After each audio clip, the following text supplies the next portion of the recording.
નમસ્કાર દર્શક મિત્રો, હું છું એડવોકેટ સોનલ બારિયા. આપ સર્વનું સ્વાગત છે મારી ચેનલ લીગલ વિજ્ઞાનમાં. દર્શક મિત્રો, એક મિત્રનો પ્રશ્ન છે કે અમારી જે ખેતીની જમીન છે તેની અંદર નામ મારા દાદાનું જ બોલે છે અને દાદાનું એ વર્ષો પહેલા અવસાન થઈ ગયેલ છે, પરંતુ મારા પિતા છે એ હયાત છે. તો શું અમે આટલા વર્ષો પછી વારસાઈ કરાવી શકીએ? અને મારું નામ પણ એની અંદર દાખલ કરવું હોય જમીનમાં, તો શું પ્રક્રિયા કરવી જોઈએ? તો ચાલો દર્શક મિત્રો, આજે આપણે આના વિશે સંપૂર્ણ માહિતી મેળવીએ. તો દર્શક મિત્રો, જુઓ, તમારા દાદા વર્ષો પહેલા અવસાન પામેલા છે, પરંતુ એમની તમે વારસાઈ કરાવીને તમારા પિતાનું નામ દાખલ નથી કર્યું. તો આવા સંજોગોની અંદર સૌથી પહેલા તો તમારે શું કરવું જોઈએ? તો તમારા જે દાદા છે તેમનો મરણનો દાખલો મેળવવો જોઈએ. અને જો હોય જ તમારી પાસે તો વાંધો નથી. તો આની અંદર જે વર્ષો થઈ ગયા છે તેની અંદર તમારે જે દંડ ભરવાનો આવે છે વારસાઈનો, એ તમારે ભરવો પડશે. પરંતુ આટલા વર્ષો પછી પણ એવું જરૂરી નથી કે ખેતીની જમીનની અંદર તમારા પિતાની વારસાઈના દ્વારા નામ દાખલ ન થઈ શકે, નામ દાખલ થઈ શકે. તો તમારે શું કરવાનું છે કે તમારા જે દાદા છે તેમનું પેઢીનામું બનાવવું પડશે અને તેમનો જે મરણનો દાખલો છે એ તમારે રજૂ કરવાનો રહેશે. એટલે તમે જે ગામની અંદર તમારા દાદા અવસાન પામ્યા એ ગામના તલાટીશ્રી પાસે તમે જે પેઢીનામું છે એ બનાવી શકો છો અને પેઢીનામું બનાવીને તમારા જે પિતા છે તેમનું નામ તમે દાખલ કરી શકો છો.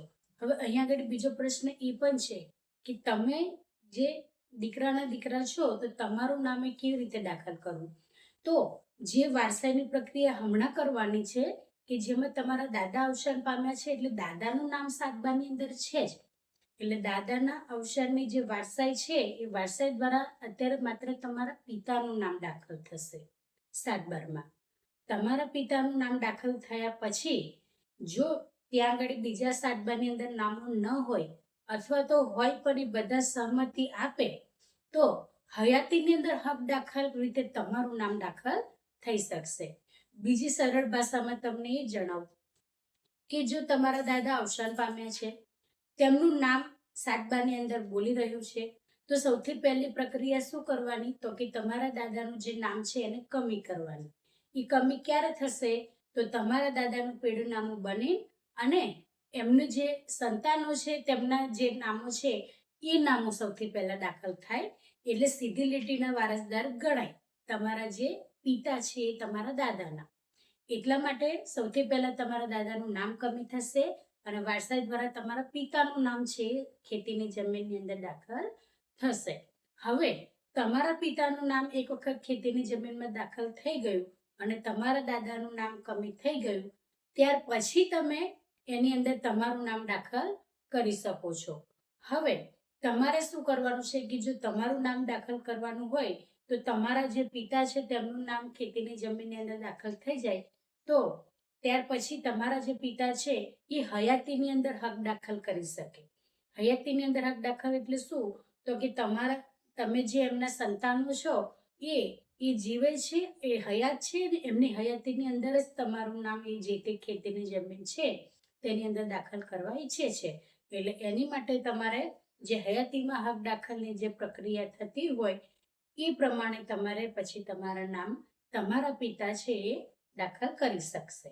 એટલે આ રીતના જે તમારા દાદા છે જે અવસાન પામ્યા છે એમનું નામ પહેલા કમી કરાવો અને તેમની જગ્યાએ તમારા પિતાનું અથવા તમારા પિતાના જેટલા પણ સંતાનો હશે, એવું નહીં કે માત્ર તમારા પિતાનું, તમારા દાદા અવસાન પામ્યા છે એમનું પેઢીનામું બનશે, એમને કેટલા સંતાનો હતા, શું એ બધાના નામ નથી કે પછી કોઈ એકલું જ નામ નથી? એ પણ એક શું કહેવાય કે પ્રક્રિયા છે. એટલા માટે જો બધાના નામ ના હોય તો પેઢીનામાની અંદર જેટલા પણ નામ હોય તમારા દાદાના સંતાનોના એ બધાના જ નામ દાખલ થશે અને ત્યાર પછીથી તમારા પિતાનું પણ નામ દાખલ થઈ જશે અને એમના જે ભાઈ બહેનો હોય એમના પણ નામ દાખલ થઈ જશે. આ વારસાઈની અંદર એવું નથી કે માત્ર એક જ વ્યક્તિનું નામ દાખલ થાય.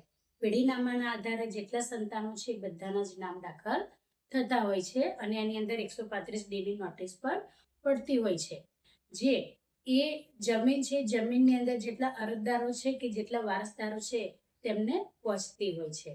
ત્યાર પછી એ જે પ્રક્રિયા થઈ જાય તમારા પિતાનું નામ સાતબાની અંદર દાખલ થઈ જાય ત્યાર પછીથી તમારું નામ છે એ હયાતીની અંદર હક દાખલ દ્વારા ખેતીની જમીનની અંદર નામ દાખલ થઈ શકશે. તો દર્શક મિત્રો, આ જ રીતના ઇન્ફોર્મેટિવ વિડીયો હું મારા ચેનલના માધ્યમથી તમારી સમક્ષ રજૂ કરતી રહું છું. તો જો તમને વિડીયો સારો લાગ્યો હોય તો તેને લાઈક કરજો, શેર કરજો અને ચેનલને સબસ્ક્રાઇબ કરજો. જય હિન્દ, જય ભારત.